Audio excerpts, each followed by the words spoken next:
Perfiles con José María Torrijos Legaspi. Bienvenidos a una edición más de Perfiles. Gracias por acompañarnos a través de las pantallas de ECO. Yo soy José María Torrijos Legaspi. Hablemos un poco de historia, hablemos un poco de educación, de humanidades, de política. Nos acompaña el profesor Rommel Escarriola. Bienvenido, profesor. Agradecido. Profesor, humanidades, educación. ¿Se han quedado relegadas las humanidades de nuestro sistema educativo? Sí, pero eso tiene una explicación. No es un hecho fortuito, no es un hecho casual.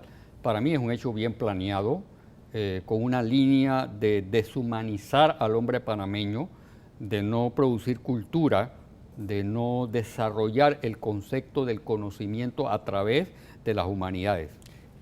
Y ahora, ¿eso qué implica? Porque la gente dirá, ¿y entonces a mí qué? Pero todas estas cosas, esta planeación, este aislamiento, ¿a qué nos lleva? Que el hombre panameño no sea un hombre crítico, que no sea consciente de su realidad social, que no sea consciente de sus necesidades esenciales como ser humano, pero que te quejas de repente en una u otra ocasión o que esperas 5 años depositar tu voto para que imaginariamente a ti se te resuelvan los problemas, pero en realidad lo que te hace a ti un ser humano, creativo, consciente y claro, es la educación. Y la educación transforma una sociedad. Esa transformación a través de la educación, ¿es posible? ¿Realmente hay un interés porque se pelea mucho en estos momentos por mejorar la educación, pero esa pelea está buscando realmente cortar de raíz los problemas y sembrar la semilla de lo que debe ser? Definitivamente que no. Yo pienso que hay una crisis social, hay una crisis en la educación. El estudiante, el joven no está en crisis. Los valores del estudiante que está en crisis son los valores de la crisis de la educación. La educación, hasta ahora, no hay un proyecto nacional de educación. Después de la derogación de la reforma educativa en el año de 1979, no he encontrado y no he visualizado un proyecto de educación que se adapte al hombre panameño. Ahora, 79, 89, 99, 2009, 2019, estamos hablando de 40 años prácticamente. Sí. ¿No es demasiado tiempo como para este limbo? Claro que es demasiado tiempo, pero considero que hay sectores que no les interesa mejorar la educación. Hay personas, por ejemplo, la educación nacional, las historias y las humanidades. Vamos a empezar por la educación en forma general. Crisis del 79, derogación de la reforma educativa. ¿Qué se ha hecho posteriormente de eso? Absolutamente nada. Vas a Sudamérica, traes proyectos educativos de Sudamérica, vas a determinado país y los metes en el currículo educativo. Lo primero que hay que hacer aquí en Panamá es partir de la esencia del hombre panameño. Una educación no se construye en base a los parámetros pedagógicos de Chile, de Guatemala, de México, de los Estados Unidos. No, ese es un grave error y eso es lo que se está haciendo. Estudias al hombre panameño concreto, real, en su esencia, y tratar de buscar la esencia del hombre panameño y de la sociedad panameña es difícil, pero trata de hacerlo. Cuando construyamos un sistema educativo en base a la naturaleza del hombre panameño, vamos a triunfar. ¿Y quién se puede encargar de eso? Ese reclamo, ¿de dónde tiene que venir? ¿De la sociedad, de la clase política, del mismo sector educativo? ¿De dónde surge un reclamo como ese? Bueno, el hecho de que los sectores de profesores, incluso me incluyo yo, ¿cómo es posible que en Panamá se derogue la materia de relaciones de Panamá con los Estados Unidos sobre pretexto de que ya las relaciones con los Estados Unidos, ya las bases militares se habían ido? ¿Quién dijo que eso significa romper una historia? O sea, eliminaste una materia que significaba una trayectoria histórica de tu país, de tus luchas, de tus raíces, de tu esencia. Y de la noche a la mañana derogas esa materia y entonces la suplantas por una materia que se llamaba Historia de Panamá II, que gracias a Dios pues la pudimos derogar. Incluso en la universidad, en la actualidad, hay una crisis, pero una crisis que yo llamaría provocada. ¿Por qué? ¿Qué crisis y a qué se refiere con eso? Las humanidades. Ajá. Bien. hay un sector de la universidad que se planteó en el consejo académico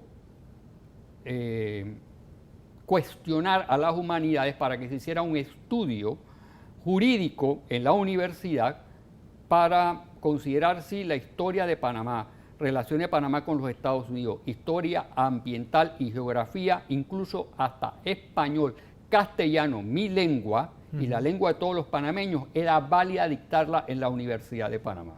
Eso se llevó a un estudio jurídico. Ese estudio se debió haber pasado al Consejo Académico de la Universidad de Panamá. ¿Y qué a dónde fue? Fue directamente a ponerle una demanda de inconstitucionalidad. O sea, para que se dejaran de dictar esas materias. Exactamente.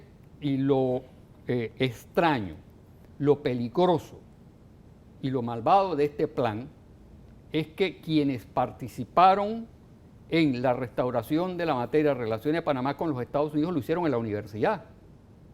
Los proyectos actuales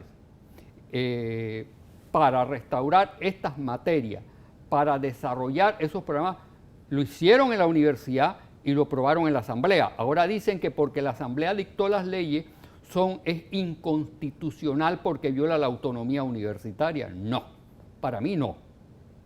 Para mí no es, o sea, si tú construyes, si la Asamblea Nacional aprueba la Ley de Relaciones de Panamá con los Estados Unidos y participan profesores universitarios, incluso los mismos que están ahora en el Consejo Académico, como el Consejo Académico cuestiona las humanidades, y ahora mismo está el proyecto en la Corte y el proyecto en contra de las humanidades no se puede retirar, porque el proyecto va. Ahora la Corte Suprema tiene que decidir si se dicta español, si se dicta geografía, si se dicta historia y si se dicta historia ambiental. Yo no creo que ningún país del mundo se le haya podido ocurrir hacer semejante exabrupto académico en una universidad nacional. Tenemos que hacer una pausa, profesor. Cuando volvamos, mencionaba lo de historia de Panamá con los Estados Unidos. Tendremos en el futuro que hacer una materia que se llama Historia de Panamá con China, pero eso lo vamos a ver después de la pausa. Estamos en Perfiles, quédese con nosotros. Recuerde algo, si se tiene que despegar de su televisor, no significa que nos tiene que dejar de ver. Al contrario, muy fácil. A través de Cable Onda Go lo descarga en su celular, en su tableta y sigue con nosotros. Ya volvemos.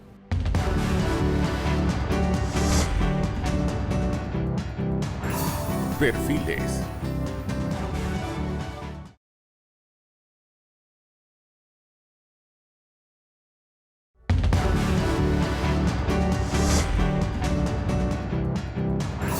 Perfiles. Gracias por seguir con nosotros en Perfiles. Estamos con el profesor Rommel Escarriola. Profesor, le dejé una pregunta en el bloque anterior. Historia de Panamá con China. Espero que no. ¿Por qué no? Porque yo creo que las potencias y los ejes de dominación hacia los países latinoamericanos tú no lo cambias por capricho. No. Ahora mismo es todavía relevante mantener relaciones de Panamá con los Estados Unidos. ¿Y no se pueden tener relaciones con ambos? No, definitivamente que sí. Todo país democrático puede tener relaciones con todos los países del mundo. ¿Y qué está pasando acá? Que hasta vinieron a visitarnos y a jalarnos las orejas. Bueno, es que los gringos nos jalan las orejas siempre. Ellos han creído todavía que estamos en el siglo XIX con la doctrina Monroe. Y hay panameños que en vez de defender el principio de la nacionalidad panameña y el principio de autodeterminación y de soberanía, lo que hacen es arrodillarse a los Estados Unidos otra vez. ¿Como si fuésemos un protectorado? Como si fuéramos un protectorado. O sea, la lucha histórica del pueblo panameño por constituir una nación soberana e independiente, prácticamente los Estados Unidos no ha comprendido que nosotros vamos en esa línea. Y hay panameños que todavía no han comprendido que tienen que ser panameños y que tienen que defender la soberanía nacional. Profesor, la democracia se retomó en Panamá a partir del 90. Ya estamos en 2018. En estos años, en estas administraciones, pues en el 90 había mucha ilusión, ¿no?, de retomar el camino nacional. ¿A dónde estamos ahorita mismo? Primero, golpe de Estado del 68. Las capas medias asumen el poder y derrocan al presidente constitucional, Ajá. doctor Arnulfo Arias Madrid. Dicen que los militares surgen porque son malos. No, los militares no surgen porque son malos, porque hay una crisis de los partidos tradicionales que no podían gobernar el país. Incluso se hace una relación que ahora mismo hay una crisis que está semejante a la del golpe de Estado del 68. Yo creo que la figura no es igual. Ok. La figura no es igual. ¿Pero se parece? Hay rasgos, Ok. hay rasgos esenciales, pero definir que el momento político actual es igual al del 68, no. Lo que sí puedo definir es que los sectores económicamente poderosos son los que están en pugna en el poder y es el mismo efecto que sucedió en el 68, pero la crisis no se ha generado y no se ha agudizado en el sentido de llegar a los mismos límites que se llegó en el año de 1968. ¿Y se podría llegar o es muy difícil en el mundo de hoy? La historia no es predecible, Ok. pero lo primero, los partidos políticos en Panamá. Ujú. Los partidos políticos en Panamá, los que existen en la actualidad, tienen un gran problema. No son partidos ideológicos, son partidos electorales que van ¿Maquinaria a de las votos? elecciones. Ejemplo, Porras tenía un partido que era el Partido Liberal y existía el Partido Conservador, pero eran partidos ideológicos que tenían su ideología. Hablaban de la división del Estado y de la Iglesia, hablaban de una educación laica, hablaban de desarrollar el agro, desarrollar la zona de tránsito. Y ese populismo de Porras se quiebra en la medida en que los partidos liberales se dividen. Entonces, ¿cuál es el problema de los partidos ahora? Que no tienen ideología. La ideología es que, primero, ¿cuál es la ideología de los partidos en la actualidad? No lo sabemos. ¿La tienen? Ejemplo, el torrijismo, por decirlo así, que no es una ideología, pero es una denominación que se le da a un grupo o a un partido político. Yo pienso que si ser torrijista es ser nacionalista, yo pienso que el que nos entregó al extranjero el IRA y el Intel es el más antitorrijista y el más antinacionalista. Ahora, pero también ser panameñista es ser nacionalista, ¿no? ¿Cómo? ¿El panameñismo también se considera nacionalista o no? Sí, porque ellos vienen de un movimiento que nace en Acción Comunal en el año de 1923 y se conjugan con José Manuel Quirós y Quirós, un grupo de jóvenes que da un golpe de Estado en el año de 1931 contra Florencio Armodio Arosemena. Me llama la atención algo. Usted mencionaba que, por ejemplo, en el gobierno de Porras se hablaba del agro, de impulsarlo y de impulsar la zona de tránsito. ¿Cómo no? Medio siglo después seguimos hablando de esos temas. Sí, pero con la diferencia de que Porras no tenía el control de la zona de tránsito, lo tenían los Estados Unidos. Y por eso la ciudad de Panamá se creció hacia un lado y no se expandió hacia la zona del canal. Sí tenía ese proyecto, pero no lo puedo concretar. Ahora tenemos una zona libre y no hemos desarrollado un proyecto ni siquiera de socialización de esos sectores. Pongamos un ejemplo. ¿Cuáles son las instituciones culturales en la zona? La Ciudad del Saber, las escuelas privadas y un museo. O sea, todo 80 kilómetros recuperados para el beneficio social de la juventud, de la sociedad, del hombre y la mujer panameña, se está ejecutando en la actualidad después de tantas luchas y tanta sangre. Para mí, no se está haciendo. Tan siquiera el acceso a esa área es muy complicado. No, yo acabo de ver las noticias ayer que me llegó en el celular donde dice que están cobrando $5 para entrar en un área de diversión, en el área de la zona del canal. El área que nosotros recuperamos para el beneficio de la sociedad, tú tienes que pagar $5 para entrar. Ahora, profesor, por ejemplo, usted lo llama la zona. Hay gente que le molesta que se siga utilizando ese término. Bueno, le podré ex zona del canal, pero para mí no hay ninguna diferencia, porque los gringos estaban ahí, sus supermercados estaban ahí, sus comisariatos estaban ahí, sus soldados, su ejército, su administración y su gobernador que mandaba más que el presidente de la República. Pero ahora los panameños no teníamos acceso a esos lugares, ni siquiera para divertirnos. Ahora los panameños tenemos acceso a esos lugares. Solo algunos, ¿no? Algunos. No, no debería ser algunos, debería ser toda la zona, porque para eso hubo generaciones que lucharon para recuperar la soberanía nacional. Para ir cerrando este bloque, profesor, en todos estos años que hemos tenido de regreso a la democracia, ¿qué patrones hemos repetido que se supone que no deberían repetirse? Muchos. ¿Cómo cuál? Bien, ejemplo, el caso de la educación, palpable, claro y significativo. Ok. Bien, el hecho de, podríamos hablar incluso hasta de interpretar lo que son las libertades de expresión, la libertad de expresión. Algunos consideran que libertad de expresión es decir todo lo que tú quieras, no. Yo no considero que las libertades de expresión son así. ¿Por dónde van entonces? ¿Ah? ¿Por dónde van entonces? ¿Qué son para usted?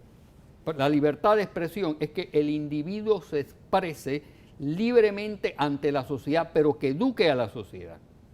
Pero aquí hay debates y debates y debates y pugnas y pugnas y pugnas y pugnas, y tenemos a una juventud en crisis producto de que la misma sociedad está en crisis y no resolvemos el problema educativo ni el problema de los jóvenes. Sé que estamos terminando este bloque, pero el ejemplo, yo trabajo con jóvenes en colegios secundarios y también en la universidad. Ajá. Y cuando yo veo a un joven con tantos problemas, con tantas crisis en un colegio donde yo no tengo ni una silla para sentarme, ni un escritorio adecuado, y el estudiante lo paran en la puerta para preguntarse si la patilla es larga, si la patilla es corta, si la falda es larga o la falda es corta o larga, y dejas al estudiante 2, 3 horas parado en la puerta, porque eso se hace en las escuelas. ¿Qué ánimo tiene el estudiante que viene de Cerro Batea y que yo a la 1 de la tarde lo tengo que atender para hablarle de historia de Panamá? Ninguno, lo mataste, acabaste con él, acabaste con el poco entusiasmo que tiene el estudiante, y acabaste con la motivación que tu padre, familia te dio en clase. Han de estudiar para ser un hombre distinto en la sociedad. Quedémonos con eso, profesor. Cuando volvamos, hablemos un poquito del sistema político. Usted me mencionaba algo en el primer bloque. Un pueblo que no está educado va a votar cada 5 años. Quiero hablar un poco de eso, ahondar en ese tema. Sí. Pero eso después de la pausa. Vamos a un corte comercial, ya regresamos, estamos en Perfiles.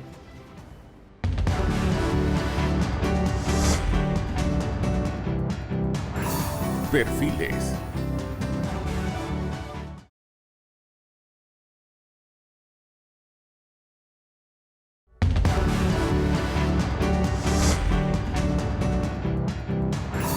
Perfiles. Estamos de regreso en Perfiles, gracias por estar con nosotros. Estamos con el profesor Rommel Escarrial hablando un poco de educación, de historia. Profesor, la gente vota cada 5 años y pareciera que hasta ahí llega la democracia. ¿Es así? Bueno, la democracia no tiene que ser una democracia electoral. La democracia tiene que ser un sistema que te permita a ti depositar un voto en unas elecciones. ¿El voto es una carta blanca para hacer lo que uno quiera después de que ganó? No debe ser así.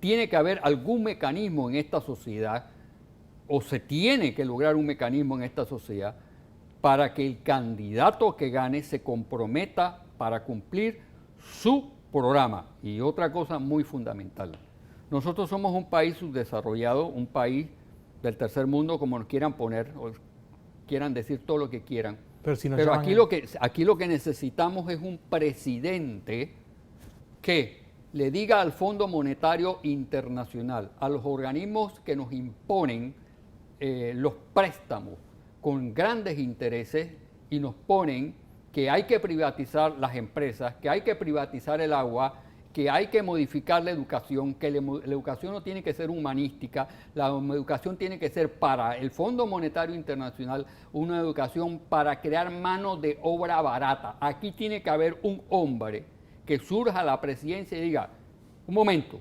ustedes son una potencia y son aquellos que nos dictan a nosotros las políticas que usted quiere, pero nosotros somos un país que yo tengo una responsabilidad histórica. Le pongo un ejemplo. Ajá. 1919. ¿Qué pasó ahí? La nacionalización de la lotería. Ok. Estaba en manos privadas.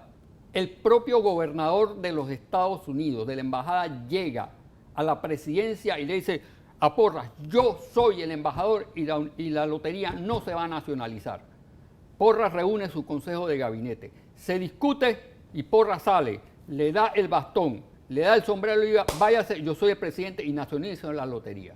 Eso sí ser un verdadero presidente, eso sí ser un guiador de una sociedad para una sociedad democrática, para la distribución equitativa de la riqueza. Nosotros somos un país rico, tenemos una zona de tránsito, un canal, una ampliación, y la distribución de la riqueza es equitativa en este país. Absolutamente no. No.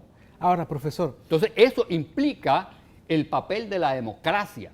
O sea, la democracia es que tú disfrutes, no solo depositando un voto, que no tú disfrutes del ejercicio democrático de vivir una vida decente, una vida correcta y una vida como un ser humano. Profesor, ¿una democracia puede ser sana con un pueblo que no está educado? Sí. ¿Cómo? ¿Cómo?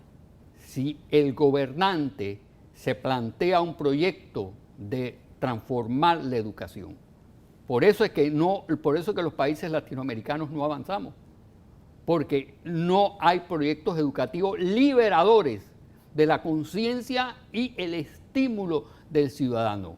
Un pueblo, a los imperios, Ajá. a las potencias, les interesa que nosotros seamos países tercermundistas, países sin humanidades. ¿Cómo es posible que en la Universidad de Panamá, hoy, en pleno siglo XXI, se esté cuestionando si yo doy español, si doy geografía y si doy historia de Panamá en mi universidad? Ahora que usted menciona eso, ok, un proyecto educativo, un proyecto que vaya avanzando, pero ¿qué pasa, por ejemplo, y quiero volver al 90, era un momento de mucha expectativa? ¿Cómo no? Claro, y había toda la posibilidad de hacerlo. ¿Y ahora qué? Ahora lo que hay es una gran desilusión. ¿Qué pasa si vuelve la gente a desilusionarse? ¿Qué hay después de la democracia? El sistema va a seguir este mismo ritmo. Yo no veo que cambie el ritmo. Lo que tiene que cambiar son los partidos, primero, partidos políticos ideológicos, hombres comprometidos, como le dije, la personalidad del presidente, la personalidad de poder enfrentar, porque el problema no es solo interno, el problema son con los imperios de afuera que nos imponen a nosotros nuestras condiciones. A nosotros nos han puesto en listas negras, nos han puesto en listas blancas, en listas rosadas. Los imperios, los ingleses, los franceses, ellos que vinieron y nos saquearon a los países latinoamericanos, que se robaron el oro y la plata de los países latinoamericanos. En el siglo XVII y XVI, el 80% de toda la plata que circuló en el mundo fue de América Latina. Ellos que nos robaron a nosotros, nos van a poner en nosotros en listas negras. No, por favor. Ahora, profesor, esta reforma que habría que hacer, ¿qué es? ¿Constituyente? Porque todo el mundo habla de eso. Sí, todo el mundo habla de eso, pero ¿cómo ejecutarla? ¿Qué hacer con una constituyente? Le pongo un ejemplo sencillo. Ajá. En el 1946 hubo una asamblea constituyente, después de haber derrocado al doctor Arnulfo Arias. En el 46 hubo una asamblea constituyente. ¿Qué pasó después del 46 con la nueva constitución del 46? Vino la crisis del 50 con Remón.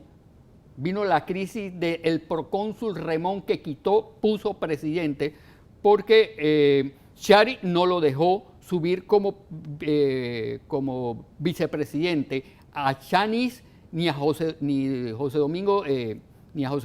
O sea, tres candidatos, tres personas que debían haber ocupado la presidencia, después de una reforma constitucional en el 46, no pudieron ejercer su labor como funcionarios porque surgió un procónsul. Entonces, yo me pregunto también, ¿es correcto las reformas constitucionales? Sí pueden ser correctas, pero las reformas constitucionales van a garantizar la estabilidad social del país, y el 46 lo demostró que no.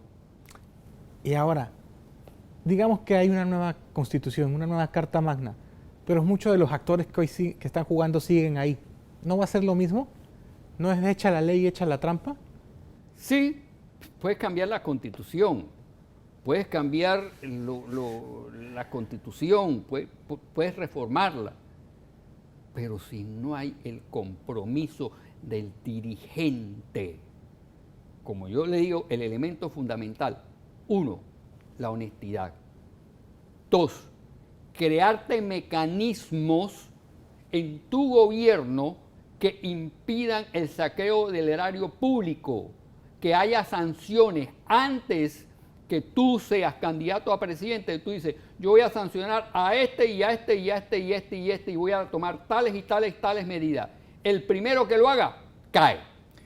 Y ese compromiso lo tiene que hacer. Usted lo decía, la historia no se predice. Ajá. Pero cuando uno ve la historia a veces va viendo ciertos elementos que te permiten más o menos dilucidar por dónde van las cosas. ¿Qué rumbo tenemos en este momento como país? ¿Qué rumbo tenemos? O mejor dicho, ¿qué rumbo ve que estamos, hacia dónde estamos yendo? ¿Hay algún rumbo definido? Bueno, yo por lo menos el compromiso mío como persona, como profesor, es vivir en una sociedad democrática con libertad, ver a los jóvenes que yo diariamente trato en mi escuela contentos y felices. Ese es el proyecto personal mío. Okay. De la felicidad de una juventud que logra un triunfo en la vida. Lamentablemente, mis intereses personales no coinciden con los intereses de algunos sectores económicamente poderosos que tienen el poder y que pueden garantizar eso. Yo como profesor lo puedo garantizar y puedo hablar miles de horas en un aula de clase, pero el que tiene el poder económico es el que puede transformar la educación y puede transformar la escuela donde yo estoy. Okay. Si no lo hace, es porque no le interesa. Nos quedamos con eso, profesor. Se nos acabó el tiempo. Le agradezco que haya estado con nosotros. Mil gracias, profesor. Y le agradezco a usted que nos acompañó un fin de semana más. Nos tenemos que ir. Esto fue Perfiles. Yo soy José María Torrijos Legaspi y nos veremos en una próxima ocasión.